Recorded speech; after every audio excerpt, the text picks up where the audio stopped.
వారి యొద్దకు వచ్చి నిలిచెను. ప్రభు మహిమ వారి చుట్టూ ప్రకాశించినందున వారు మిక్కిలి భయపడి అంటారు. వాళ్ళు మిక్కిలి భయపడ్డారంట. అంటే వాళ్ళకి ప్రకాశమైన, వారి చుట్టూ కూడా ప్రకాశమైన వెలుగు వచ్చేసింది. వెలుగు వచ్చేస్తే ఎవరైనా భయపడతారు కదా. మరి వెలుగు వచ్చినప్పుడు వాళ్ళందరూ కూడా భయపడుతున్నారు. అయితే ఆ దూత అంట భయపడకుడి అని అనందంట. భయపడకుడి, ఇదిగో ప్రజలందరికీ కలగబో మహా సంతోషకరమైన సువర్తమానం నేను మీకు తెలియచేస్తున్నాను అని చెప్పిందంట. ప్రజలందరికీ కలగబో సంతోషకరమైన సువర్తమానం తెలియచేస్తున్నా అని చెప్పి, దావీదు పట్టణమందు నేడు రక్షకుడు మీ కొరకు పుట్టి ఉన్నాడు అని చెప్పారు. మరి దావీదు పట్టణమందు నేడు రక్షకుడు మీ కొరకు పుట్టి ఉన్నాడు. ఎవరు పుట్టారు? రక్షకుడు. అంటే రక్షకుడు అంటే రక్షించేవాడు పుట్టాడు. ఇప్పుడు లూకాసు వార్త 19:10 ఏముంది? నశించిన దాని వెదకు రక్షించుటకు మనిషి కుమారుడు ఈ లోకానికి వచ్చాడు. ఇక్కడ ఏముంది? ఇక్కడ దేవదూత ఏం చెప్తుంది? మిమ్మల్ని రక్షించడానికి ఆయన ఈ లోకానికి వచ్చాడని చెప్తుంది. అయితే ఈయన ప్రభువైన క్రీస్తు. దానికి ఇదే మీ కానవాలు. ఒక శిశువు పొత్తిగుడ్డలతో చుట్టబడి ఒక తొట్టెలో పండుకొని ఉంటే మీరు చూచిదని వారితో చెప్పాను. వెంటనే పరలోక సైన్య సమూహం ఆ దూతతో కూడా నుండి సర్వోన్నతమైన స్థలంలో దేవునికి మహిమయు ఆయనకి ఇష్టలైన మనుషులకు భూమి మీద సమాధానం కలుగునుగా కానీ దేవునికి స్తోత్రం చేస్తున్నారంట. దేవదూతలు ఆ స్థలానికి వచ్చారు, దిగి మరి సర్వోన్నతులైన స్థలంలో దేవునికి మహిమ అంటున్నాడు. ఆయనకి ఇష్టలైన మనుషులకు భూమి మీద సమాధానం కలుగును గాక. ఎవరికి ఇష్టంగా ఉండాలి? మనం దేవునికి ఇష్టంగా మనము ఉండాలి. ఇప్పుడు దేవునికి ఇష్టంగా ఉంది కాబట్టి దేవుడు మరియాని వాడుకున్నాడు. ఇప్పుడు మనం ఇష్టంగా ఉన్నాం అనుకో, ఏం చేస్తాడు? దేవుడు మనల్ని కూడా వాడుకుంటాడు. మరి మరియా ద్వారా దేవుడు ఈ లోకానికి వచ్చాడు. మరి ఈ లోకానికి వచ్చినప్పుడు మరియాకి మరి ఎంత ఘనత వచ్చింది, ఎంతో ఘనత. మరి స్త్రీలను ఆమె ఆశీర్వదింపబడింది. మరి అంత ఘనత మరి ఆమెకు వచ్చింది. దేనివల్ల? దేవునికి అన్ని విషయాల్లో లోబడ్డం వల్ల, దేవుడు ఆమెను ప్రేమించడం వల్ల కూడా మరి అంత గొప్ప కార్యం జరిగింది. మరి ఈ లోకంలో మరి నశించిపోతున్న వారిని రక్షించడానికి మరి ఈ లోకంలో దేవుడు వచ్చాడు. ఇక్కడ లూకాసు వార్త 1:42 స్త్రీలలో నీవు ఆశీర్వదింపబడిన దానవు, నీ గర్భఫలమును ఆశీర్వదింపబడును. నా ప్రభు తల్లి నా యొద్ద వచ్చుట నాకు ఎలాగూ ప్రాప్తించెను. మరి స్త్రీలలో అంటే ఆమె ఆశీర్వదించబడిందంట. నీ గర్భఫలము ఆశీర్వదింపబడును అని అంటున్నాడు. మరి ఆమె స్త్రీలందరిలో కూడా ఆశీర్వదించింది. మరి ఎంత ఘనత! దేవాదేవుడే ఆమె గర్భంలోంచి వస్తున్నాడంటే మరి ఎంత ఘనత కలిగి ఉన్నది. మరి అంత ఘనత దేవుడు ఆమెకి, అంత ఆశీర్వాదానికి వచ్చింది. ఆశీర్వదించాడు దేవుడు, అంతగా ఘనపరిచాడు. మరి దేవుడు అంత ఘనత ఆమెకి ఇచ్చాడు. మరి ఈ మరియా విషయంలో మరి దేవుడు ఎంత ప్రేమించాడో చూడండి. మనం కూడా దేవునికి లోబడితే దేవుడు మనల్ని కూడా ప్రేమిస్తాడు. అన్ని విషయాల్లో ఆయన మనల్ని వాడుకుంటాడు. ఇప్పుడు ఆయన ఈ లోకానికి ఎందుకు వచ్చాడు? అందరిని రక్షించడానికి, కాపాడడానికి వచ్చాడు. పేదలను రక్షించడానికి, చెరలోనున్న వారిని విడిపించడానికి, మరి బంధింపబడిన వారిని విడిపించడానికి. మరి ఇక్కడ చదువుకున్నాం కదా, ఇక్కడ అధ్యాయంలో చెరలో ఉన్న వారిని విడిపించడానికి, గుడ్డి వారికి చూపుకు కలిగించడానికి, మరి నలిగిన వారిని విడిపించడానికి ఈ లోకానికి దేవుడు వచ్చాడు. మరి ఎవ్వరు నశించుకోకూడదు, ఎవ్వరు పాడైపోకూడదు. బేదలైన వారు చాలా మంది ఉన్నారు. మరి వాళ్ళందరికీ సువార్తను ప్రకటించడానికి ఈ లోకానికి వచ్చాడు. ఈ లోకంలో 33.5 సంవత్సరాలు ఆయన ఉన్నాడు. ఆయన ఈ లోకంలో ఎలా జీవించాడు? ఒక మనిషి అయితే ఎలా జీవిస్తాడో దేవుడుగా మరి అంత ఆ పరలోకంలో అంత ఆధిక్యతను కూడా వదిలిపెట్టుకొని మన కొరకు ఈ లోకానికి వచ్చాడు. మరి ఇది ఎంత చలికాలం, ఎంత చలిగా ఉంటుంది. మరి పశువుల పాక అంటే ఏమి కూడా ఉండవు, గోడలు ఉండవు, ఏమి ఉండవు. కానీ ఎంత చలిలో ఆయన పొత్తిగుడ్డలతో అప్పుడే పుట్టిన బిడ్డను పొత్తిగుడ్డలతో చుట్టబడి మరి ఆ తొట్టిలో పరుండు పెట్టారనమాట. మరి ఇంత చలిలో ఎవరి కోసం దేవుడు పుట్టింది? మనందరి కోసం ఆయన ఈ లోకానికి వచ్చాడు. మరి చీమ భాష చీమకి తెలుసు. చీమతో మనం మాట్లాడగలమా? మాట్లాడలేము. అందుకే దేవుడు ఏం చేశాడంటే మానవుని రూపంలోనే మన దగ్గరికి వచ్చాడు. ఇప్పుడు మానవుని రూపంలో వస్తే మనతో ఏం మాట్లాడినా మనకి అర్థమవుతుంది.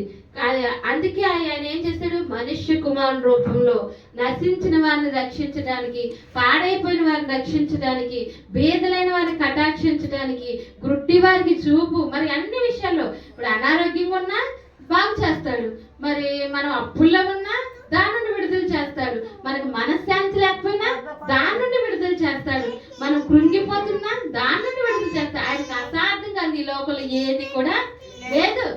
ఏదైనా సరే, ఎలాంటి విషయమైనా సరే ఆయనకి సమస్తం సాధ్యమే. మనం ఒకటి చేయాలి, ఆయన్ని నమ్మాలి. ఆయన్ని నమ్మితే ఆయన కొంచెం చిన్న ఆవగింజ విశ్వాసం మనం కలిగి ఉన్నా సరే మనం ఎలాంటి కార్యమైన మనం దేవుడి దగ్గర మనం చూడగలుగుతాం. ఎవరి కోసం వచ్చాడు ఆయన ఈ లోకానికి? ఎవరి కోసం? మన కోసమే వచ్చాడు. మన కోసమే వచ్చి మరి ఇంత చలిలో కూడా ఆయన మరి ఈ లోకంలో వచ్చి ఆ పశువుల తొట్టులో ఆయన్ని పొరండు పెట్టారు. దేవాది దేవుడు ఆకాశం నా సింహాసనం, భూమి నా పాదపీఠం అంటున్నాడు. అంటే ఆకాశం సింహాసనం అంటే ఆకాశం కన్నా మించిన ఆయన. ఇప్పుడు ఆకాశం సింహాసనం అంటే కూర్చునే ప్రదేశం. ఇప్పుడు కుర్చీ ఉంది, సింహాసనం అంటే ఇప్పుడు కుర్చీలో కూర్చున్నారు.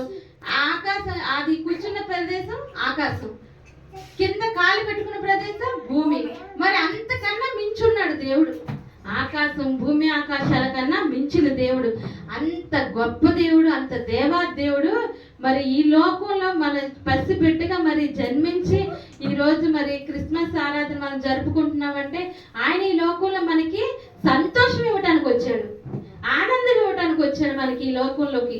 మనము పాడైపోకూడదని, మనం నశించిపోకూడదని, మనం ఏ విషయంలో కూడా కృంగిపోకూడదని మన కోసం మనకి సంతోషం ఇవ్వటానికి ఈ లోకానికి వచ్చాడు. మనం ఏం చేయాలి? ఆయన నమ్మితే చాలు. నమ్మిన వారికి సమస్తం సాధ్యమే. ఆయన నమ్మితే మనకి ఏ కార్యమైనా దేవుడు మన ఎలా జరిగిస్తాడు. ఒక్కటే మనం చెయ్యాల్సింది, మనం దేవుడు అంటున్నాడు, నువ్వు కోట్లేమి ఇవ్వాల్సిందా, నువ్వు నన్ను నమ్మితే చాలు, నీకు ఎలాంటి కార్యమైనా చేస్తానంటున్నాడు. నువ్వు ఎలాంటి చివరి పరిస్థితిలో ఉండు, యేసు ప్రభు నన్ను రక్షించని ఒక్క మాట నువ్వు మనస్ఫూర్తిగా నువ్వు అడిగితే దేవుడు నీ దగ్గరికి వస్తాడు. ఇక్కడ అంటున్నాడు, బీదలకు కటాక్షించడానికి, చెరలో ఉన్న వారిని, మరి బంధింపబడిన వారిని, మరి బంధించే వారిని, ఇప్పుడు చెరసాల్లో ఉంటారు, వాళ్ళని విడిపించే వాళ్ళు ఎవరైనా ఉంటారా? కానీ విడిపించే శక్తి ఆయనకు ఒక్కడికే ఉంది. నువ్వు ఎక్కడున్నా సరే, నువ్వు ఏ పరిస్థితిలో ఉన్నా సరే నిన్ను విడిపించే శక్తి ఎవరిలో ఉంది? ఆయన దగ్గరే ఉంది. మనకి అది అసాధ్యమే, కానీ దేవునికి సమస్తము సాధ్యం. ఆయన భూమి ఆకాశాలు మించిన దేవుడు, ఆయన జ్ఞానం కలిగిన దేవుడు. మరి మనకి జ్ఞానం కొద్దువై ఉంటే మీరు జ్ఞానాన్ని నా దగ్గర అడగండి అంటున్నాడు. వెండిని వెతికినట్లు, దాచబడిన ధనాన్ని వెతికినట్లు మీరు నన్ను వెతకండి, జ్ఞానాన్ని అడగండి. నా దగ్గర జ్ఞానం ఉంది. మనం ఇష్ట ప్రకారం మనం చేస్తాం, కానీ దేవుడి దగ్గర మనం అడిగినప్పుడు దేవుడు సమాధానం ఇవ్వగల దేవుడు, దేవుడు మాట్లాడే దేవుడు. ఆయన మన కోసం ఈ లోకానికి వచ్చాడు. ఇక్కడ నశించిన దాన్ని వెతికి రక్షించిన మనిషి కుమారుని ఈ లోకానికి వచ్చాను అంటున్నాడు. మరి ఈ లోకంలో ఎవరి కోసం వచ్చాడు? నశించిపోయిన దాని కోసమే ఈ లోకానికి వచ్చాడు. పాడైపోయిన దానికోసమే ఈ లోకానికి వచ్చాడు. మనం పాడైపోతున్న మన హృదయాల్ని కట్టడానికి, మనల్ని బాగు చేయడానికి, మనకు మనశ్శాంతి కలగ చేయడానికి, మనల్ని నెమ్మది కలగ చేయడానికి దేవుడు ఈ లోకానికి వచ్చాడు. మరి ఈ లోకానికి వచ్చి నువ్వు ఒక్కసారి నన్ను నమ్మితే చాలు, నువ్వు నన్ను నమ్మితే, నా యందు విశ్వాసం ఉంటే చాలు, నీకు ఎలాంటి కార్యాలైనా దేవుడు చేస్తానని చెప్తున్నాడు. ఆయన చేసే దేవుడు గొప్ప దేవుడు. మరి ఆయనను మనం నమ్మాలి, మనం తృణీకరించకూడదు. ఆయన ప్రతి విషయంలో ఆయన నమ్మాలి. ఏ విషయమైనా మనం ముందు ఎవరు పెట్టుకోవాలి? దేవుడినే మనం పెట్టుకోవాలి. ఈ లోకం మనకి ఏది కూడా చేయదు. మనకి ఈ లోకంలో ఉన్నది ఏది మనకి శాశ్వతమైనది కాదు. మనకి ఒకటి శాశ్వతం, దేవుడు ఒక్కడే మనకి శాశ్వతం. దేవుడు ఆయన మంచి స్నేహితుడు. ఇప్పుడు స్నేహితుడికి ఎలాగైతే మనం రహస్యాలు ఏమని చెప్తాం, అంతే కదా? కానీ ఆయన ఎలాంటి వాడు? మంచి స్నేహితుడు అంట. ఈ లోకంలో స్నేహం కన్నా ఆయన స్నేహం చాలా గొప్పది. మరి అలాంటి స్నేహం మనం కోరుకున్నాం అనుకో, ప్రతి విషయంలో దేవుడు మనకి కార్యాలు చేస్తాడు. మరి దేవుడు గొప్ప కార్యాలు మన వల్ల జరిగిస్తాడు. మరి ఈ క్రిస్మస్ ఆరాధనలో కూడా మనం ఏం చేయాలి? ఈ సంవత్సరం అయినా సరే దేవుణ్ణి మనము కలిగి ఉండాలి. దేవుణ్ణి మనం కోరుకోవాలి, మన హృదయంలో కోరుకోవాలి. మన హృదయంలో ఎప్పుడైతే మనల్ని కోరుకుంటామో, ఆయన ఎప్పుడైతే మన హృదయంలో పుడతాడో మనకి సంతోషాలు, ఆనందము, మనకి నెమ్మది అన్ని విషయాల్లో మనకి కలిగింది. ఈ లోకంలో ఎలాగైతే ఆయన పుట్టినప్పుడు సంతోషం కలిగిందో, మరి మన హృదయంలో ఆయన పుట్టినప్పుడు మనకి, మన జీవితాలకి, మన కుటుంబాలకి, అందరికీ కూడా మనకి సంతోషం కలిగిద్ది. మన హృదయంలో రావాలి. మనం రక్షణ పొందాలి. ముందు రక్షణ పొందాలి. రక్షణ పొంది మనల్ని మనం దేవునికి అప్పచెప్పుకున్నప్పుడు, దేవుడు మనలో పుట్టినప్పుడు, మనము కూడా ఆయన మనలో ఉన్నప్పుడు మనకు కూడా సంతోషం కలిగిద్ది. ఇప్పుడు మరి ఎలా ఆశీర్వదింపబడింది? ఆయన గర్భాన్ని, మరి ఆమె పెళ్లి వివాహానికి మరి చేసుకోవాల్సిన పరిస్థితి ఉంది. కానీ అయినా సరే ఎన్ని మరి గర్భఫలం వచ్చిందంటే మరి ఎన్ని నిందలు వస్తాయి, ఎన్ని అవమానాలు వస్తాయి. మరి అవమానాలు వచ్చినా నాకు పర్వాలేదు, నా దేవుడు నాకు కావాలని అనుకుంది, దానికి ఒప్పుకుంది కాబట్టి దేవుడు ఏం చేశాడు? అందరు స్త్రీలందరిలో కూడా ఆమె ఆశీర్వదింపబడింది అయింది. మరి మనం ఏం చేయాలి? మనం కూడా ఎలాంటి పరిస్థితులు వచ్చినా, నువ్వు దేవుడిని నమ్ముకుంటే మా బంధువులు రానిరు, నువ్వు దేవుడిని నమ్ముకుంటే అమ్మో బంధువుల్లోకి వెళ్తే ఏమంటారు, వాళ్ళ దగ్గరికి వెళ్తే ఏమంటారు, వీళ్ళ దగ్గరికి వెళ్తే ఏమంటారు, వాళ్ళు నీకు శాశ్వతమైన వాళ్ళు కాదు. నీలాంటి మనుషులే వాళ్ళు కూడాను. వాళ్ళు నిన్ను కాపాడే వాళ్ళు కాదు. ఇప్పుడు ఎలాంటిదైనా కాపాడే శక్తి ఎవరికి ఉంది? దేవుడికి ఉంది. మరి అప్పచెప్పుకుంది. మరి అన్ని నిందలు వచ్చినా నాకు పర్వాలేదు, ఎన్ని అవమానాలు వచ్చినా నాకు పర్వాలేదని ఆమె ఒప్పుకుంది కాబట్టి ఏమైంది? దేవుడి కొరకు మనం ఒక్క అడుగు ముందుకేస్తే దేవుడు అంటే మన కోసం 9 అడుగులు ముందుకేస్తాడు. ఒకే ఒక్క అడుగు నిన్ను ఏమంటుంది. కానీ మనం ఒక్క అడుగు వెనకేసామనుకో, అది దేవుడిని మనం విడిచిపెట్టుకునే వాళ్ళము అవుతాం. ఒక్క అడుగు ముందుకేసామనుకో ఏమవుతుంది? దేవుడు మన కొరకు 9 అడుగులు మన కోసం వేస్తున్నాడంటే మరి ఎంత గొప్ప దేవుడు ఆయన. ప్రతి క్షణం కూడా నిన్ను కాపాడే దేవుడు. మరి ఆయన ఎలాగైతే ఆశీర్వదించాడు, మనల్ని కూడా ఆశీర్వదిస్తాడు. అందరిలో గొప్పవాడిగా మనల్ని చేస్తాడు. ఆయన మనలో పుట్టినప్పుడు అలాంటి క్రిస్మస్ ఆనందం, సంతోషం మనలో కూడా కలుగుతాయి. మనం ఎంతో సంతోషం, ఆయన మన జీవితంలో ఉంటే ఎంత సంతోషం ఉంటుందో, ఎంత ఆనందం ఉంటుందో, ఎంత నెమ్మది ఉంటుందో. మన బ్రతుకుల్లో నెమ్మది ఈ లోకంలో ఎవ్వరు అలాంటి నెమ్మది ఎవ్వరు కూడా ఇవ్వలేరు. అలాంటి నెమ్మదిని కలగచేసేవాడు యేసు ప్రభు ఒక్కడే. మరి మనం అలాంటి దేవుణ్ణి మన హృదయంలోకి ఆహ్వానించాలి. ఇక్కడ ప్రకటన గ్రంథం 3:20లో ఉంది, ఇదిగో నేను తలుపు వద్ద నిల్చుండి తట్టుచున్నాను, ఎవడైనా నా స్వరం విని తలుపు తీసినల్లా నేను అతని ఎద్దుకును, అతనితో నేను, నాతో అతడు కూడా భోజనము చేయదుము అంటున్నాడు. ఆయన తలుపు వద్ద నిల్చుని తట్టుచున్నాడు. మనం ఏం చేయాలి? మన హృదయం అనే తలుపుని తెరవాలి. తెరిచినప్పుడు దేవుడు మనతో వచ్చి అతనితో, దేవునితో మనతో అతను కూడా మనం భోజనం చేస్తాడంట. మనం ఆయనకి మనకి సమాధానం కలిగి ఉంటాం, నెమ్మది కలిగి ఉంటాం. మన హృదయం అనే తలుపు మనం ఏం చేయాలి? తెరిచి ఉంచాలి. తెరిచి ఉంచినప్పుడు మన హృదయంలోకి దేవుడు వస్తాడు. వచ్చినప్పుడు మనకి సంతోషం, నెమ్మది అన్ని కూడా అన్ని మనకి కలుగుతాయి. మరి అలాంటి ఆనందం ఈ లోకంలో ఎవ్వరు కూడా ఇవ్వలేరు.